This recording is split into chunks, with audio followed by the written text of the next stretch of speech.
പ്രിയമുള്ളവരെ, ഇക്കഴിഞ്ഞ കേരള നിയമസഭയുടെ തെരഞ്ഞെടുപ്പ് കൊടുമ്പിരി കൊണ്ടിരിക്കുമ്പോൾ LDFന്റെ മേലെ UDF ആരോപിച്ച ഒരു കാര്യമുണ്ടായിരുന്നു. BJPയുമായിട്ട് CPMന് ഡീലാണ് എന്ന്. അത് ആരുമായിട്ടായിരുന്നു ഡീല് എന്ന് ഇപ്പൊ നമ്മൾ കണ്ടുകൊണ്ടിരിക്കുകയാണ്. ഇത്രയും ചരിത്രത്തിൽ ഈ സമയം വരെ വന്ദേമാതരം ഫുള്ളായിട്ട് ചൊല്ലുന്ന ഒരു പരിപാടി കേരളത്തിൽ നടന്നിട്ടില്ല. പണ്ഡിറ്റ് ജവഹർലാൽ നെഹ്റു പോലും അത് ഫുള്ളായി ചൊല്ലുന്നതിന് എതിരായിരുന്നു. അത് ചൊല്ലാൻ പാടില്ല എന്നുള്ള നിലപാടായിരുന്നു. അത് തന്നെയാണ് കോൺഗ്രസ്സുകാർ ഇക്കണ്ട കാലം അത്രയും അനുവർത്തിച്ചു പോകുന്നത്. പക്ഷേ തമിഴ്നാട്ടിൽ ഇതേ ഗവർണറുടെ നേതൃത്വത്തിലാണ് അവിടെയും വിജയ് മന്ത്രിസഭ അധികാരമേൽക്കുന്നത്. അവിടെയും ഈ വന്ദേമാതരവുമായിട്ടുള്ള പ്രശ്നങ്ങൾ നമ്മുടെ കൺമുന്നിലേക്ക് വന്നതാണ്. പത്രദൃശ്യ മാധ്യമങ്ങളിലൂടെയൊക്കെ ആ വിവാദം വന്നതാണ്. എന്നിട്ട് പോലും എന്തുകൊണ്ട് കേരളത്തിലെ UDF സർക്കാർ, മുസ്ലിം ലീഗൊക്കെ ഉൾപ്പെടുന്ന UDF സർക്കാർ ഈ വന്ദേമാതരവുമായി ബന്ധപ്പെട്ടൊരു ജാഗ്രത എടുത്തില്ല എന്ന് ആർക്കെങ്കിലും തോന്നുന്നുണ്ടോ? ഇതൊക്കെ മുൻകൂട്ടി തീരുമാനിച്ച് അവർ ഉറപ്പിച്ച കാര്യങ്ങളാണ്. VD സതീശനോട് ഇതുമായി ബന്ധപ്പെട്ട് ചോദിച്ചു പറഞ്ഞു, ഞാനത് ചൊല്ലി കഴിഞ്ഞപ്പോഴാണ് അറിയുന്നത്, ഞാനത് അറിഞ്ഞിട്ടുണ്ടായിരുന്നല്ലോ. പച്ചക്കള്ളമാണ്, കാര്യങ്ങളൊക്കെ കൃത്യമായിട്ട് അറിയാം. അല്ലെങ്കിൽ തമിഴ്നാട്ടിൽ ഇങ്ങനെ ഒരു പ്രശ്നം ഉണ്ടായപ്പോൾ അതുമായി ബന്ധപ്പെട്ടിട്ടൊരു മുൻകരുതൽ ഇവിടെ എടുത്തൂടെ? അപ്പം ആ സ്റ്റേജിലേക്കൊക്കെ ആരൊക്കെ കയറണം, എന്തൊക്കെ കയറണം എന്നെല്ലാം കാര്യങ്ങളൊക്കെ തന്നെ ഗവർണറുടെ ഓഫീസിൽ നിന്ന് വന്നത് എന്താ വെച്ചാൽ മന്ത്രിമാർ സത്യപ്രതിജ്ഞ ആളും ഗവർണർ മാത്രം മതിയെന്നാണ്. പക്ഷെ അല്ല, ഇവർക്ക് വേണ്ടപ്പെട്ട ആളുകളെ അല്ലെങ്കിൽ ഇവർ പറയുന്ന ആളുകളൊക്കെ സ്റ്റേജിൽ വന്നല്ലോ, അതിന് പുറമേ വന്നു. അപ്പൊ ഇതൊക്കെ അറിഞ്ഞുകൊണ്ട് തന്നെയാണ് മന്ത്രിസഭ സത്യപ്രതിജ്ഞയുമായി ബന്ധപ്പെട്ട് ഗവർണറെ കാണാൻ വേണ്ടിയിട്ട് നിയുക്ത മുഖ്യമന്ത്രി VD സതീശൻ രാജ്ഭവനിൽ പോയപ്പോൾ അവിടെ ഒരു RSSന്റെ ബുദ്ധി കേന്ദ്രം എന്നൊക്കെ പറയുന്ന കർത്ത എന്നാ തോന്നുന്നുണ്ട്, പത്രദൃശ്യ മാധ്യമങ്ങൾ ആ പേര് കണ്ടിരുന്നത്. അദ്ദേഹത്തെ ആലിംഗനം ചെയ്യുന്നതും എന്തായിരുന്ന ആ ഒരു രംഗം, ചെയ്തു കൊടുത്തതിന് വേണ്ടിയിട്ടുള്ള ആ ഒരു കൃതജ്ഞത രേഖപ്പെടുത്തുന്ന സീനായിരുന്നത്. പക്ഷെ ഇതിലെന്താന്ന് വെച്ചാൽ ഈ സത്യപ്രതിജ്ഞയുടെ പ്രത്യേകത ഉണ്ടായി. ഇക്കണ്ട കാലം അത്രയും VD സതീശനായിരുന്നു. അതിപ്പോ സത്യപ്രതിജ്ഞ സമയത്ത് അതൊരു ഉയർന്ന ജാതിയിൽപ്പെട്ട ഒരു മേനോന്റെ സത്യപ്രതിജ്ഞയായിട്ട് മാറുകയാണ്. അത് എന്തിനു വേണ്ടിയിട്ടാണ് നിങ്ങൾ ശ്രദ്ധിച്ചോ? ഇക്കണ്ട കാലം അത് 10 വർഷം ഒരു താഴ്ന്ന ജാതിയിൽ എന്ന് മറ്റു പല വിഭാഗങ്ങൾ പറയുന്നത്. നമുക്കങ്ങനെ അഭിപ്രായമില്ല കേട്ടോ. എല്ലാ ആളുകളും ഒരേ ജാതിയാണ്, ഒരേ മനുഷ്യരാണ്.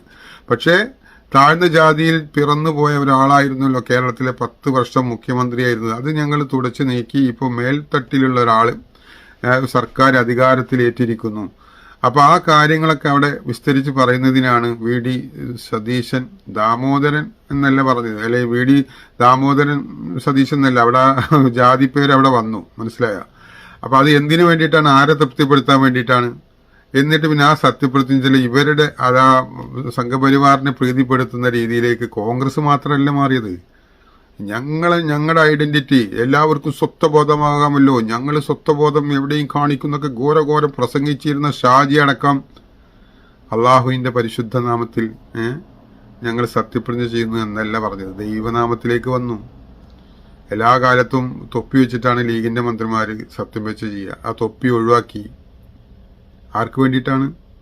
അപ്പൊ ഇതെല്ലാം സംഘപരിവാറിനെ പ്രീതിപ്പെടുത്താനും തൃപ്തിപ്പെടുത്താനും അവരുമായിട്ടുള്ള ആ ഒരു സ്നേഹം നിലനിന്നു പോകാനും അവർ ചെയ്തു കൊടുക്കുന്ന സഹകരണങ്ങൾക്കൊക്കെ നന്ദി പ്രകാശിച്ചുകൊണ്ടായിരുന്നു. പിന്നെ വിദ്യാഭ്യാസ മന്ത്രിയായിട്ടുള്ള ഷംസുദ്ദീനോട് ചോദിച്ചു, മറ്റേ PM ശ്രീ നടപ്പിലാക്കുമോ ചോദിച്ചോ. ഒരു സെക്കൻഡ് പോലും അതിലേക്കാണ്ട് അവർക്ക് പറയാലോ, ഇവിടെ കഴിഞ്ഞ ഗവൺമെന്റ് ഇത് നടപ്പിലാക്കാൻ വേണ്ടിയുള്ള ശ്രമം നടത്തിയപ്പോൾ ഞങ്ങൾ അതിന് ശക്തിയുക്തം എതിർത്ത് സമരം ചെയ്തതാണ്, അതുകൊണ്ട് ഞങ്ങൾ ഒരിക്കലും അത് നടപ്പിലാക്കാൻ പോകുന്നില്ല എന്നൊരു വാക്ക് ശക്തമായിട്ട് പറയാൻ കഴിഞ്ഞില്ല. ഞങ്ങൾ പാർട്ടിയും മുന്നണിയൊക്കെ ആയിട്ട് ആലോചിക്കട്ടെ എന്നാണ്. എന്താ അതിന്റെ അർത്ഥം? അതുപോലെ തന്നെ വിദ്യാഭ്യാസം ലീഗിന് കൊടുക്കരുത് എന്ന് വെള്ളാപ്പള്ളി നടേശനും V മുരളീധരനൊക്കെ പറഞ്ഞിരുന്നു. പക്ഷെ അവരെ പണക്കാൻ പറ്റില്ല. അപ്പൊ എന്തായി? ഉന്നത വിദ്യാഭ്യാസം ലീഗിൽ നിന്ന് എടുത്ത് മാറ്റിയിട്ട് അത് കോൺഗ്രസിലേക്ക് കൊടുത്തു. അവരും പ്രീതിപ്പെടുത്തണം, ഇവരെയും പ്രീതിപ്പെടുത്തണം. രണ്ടു കൂട്ടർക്കും അതുകൊണ്ട് പിന്നെ സമാധാനമായി. ഇപ്പൊ അവര് പറഞ്ഞതും കേട്ടല്ലോ. അപ്പൊ ഈ ഗവൺമെന്റ് ആർക്ക് വേണ്ടിയിട്ടാണ് പ്രവർത്തിക്കണമെന്ന് മനസ്സിലാക്കാൻ വലിയ ദൂരമൊന്നും പോകേണ്ട ആവശ്യമില്ല. ഇവിടെ കേരളത്തിൽ BJPയുടെ കാര്യങ്ങളൊക്കെ നടപ്പിലാക്കണമെങ്കിൽ BJPയുടെ നേതൃത്വത്തിൽ സർക്കാർ വരണ്ട എന്ന് മുന്നേ ആരോ പറയുന്നത് കേട്ടിട്ടുണ്ടായിരുന്നു. അത് അക്ഷരം പ്രതി ശരിയായ രീതിയിലേക്കാണ് കാര്യങ്ങൾ പോകുന്നത്. ഒരു മുഖ്യമന്ത്രി പങ്കെടുക്കുന്ന ഒരു വേദിയിലേക്ക് 90 വയസ്സ് കഴിഞ്ഞൊരു മനുഷ്യൻ നടന്നു പോകുമ്പോൾ രണ്ടാൾ ഒരേ പരിപാടിക്കാണ് പോകുന്നത്. അപ്പോൾ അദ്ദേഹത്തെ ഒന്ന് കാറിൽ കയറ്റിക്കൊണ്ട് ഇവിടെ ആകാശം ഇടിഞ്ഞു വീഴുന്ന രീതിയിലാണ് ഇവിടുത്തെ പ്രചരണങ്ങൾ. ന്യൂനപക്ഷങ്ങളുടെ ഇടയിലൊക്കെ വർഗീയമായിട്ടൊക്കെ പ്രചരണം നടത്തിക്കൊണ്ട് വോട്ട് മേടിച്ച് അധികാരത്തിൽ വന്നവർ ഇപ്പോൾ അള്ളാഹുവിൻ്റെ തിരുനാമവും ഇല്ല, തൊപ്പിയുമില്ല, PMC നടപ്പിലാക്കാന്ന് വെച്ചാൽ ഇല്ല എന്ന് ചങ്കുറപ്പോടെ പറയാനും വയ്യ. ആ കണ്ടീഷനിലാണ്. ഇതൊക്കെ ആർക്ക് വേണ്ടിയിട്ടാണ്, ആരെ സൂചിപ്പിക്കാൻ വേണ്ടിയിട്ടാണെന്നുള്ളത് കേരളത്തില് ഇവർക്ക് വേണ്ടി വോട്ട് ചെയ്ത ആളുകളെന്ന് ചോദിക്കുക. ഞങ്ങൾ ഇതൊക്കെ നേരത്തെ മനസ്സിലാക്കിയാണ് ഇവരുടെ നിലപാട് എന്താണ്, ഇവരെന്താണെന്നൊക്കെ. അപ്പൊ ഇത്രപ്പോ പറയുന്നുള്ളൂ. ബാക്കി ഇനി വരും ദിവസങ്ങളിൽ നമുക്ക് കാണാൻ കഴിയും ഇവർ ആർക്ക് വേണ്ടിയിട്ടാണ്, ആരെ ഇംഗിതത്തിനാണ് ഇവർ ഭരിക്കുന്നത് എന്ന്.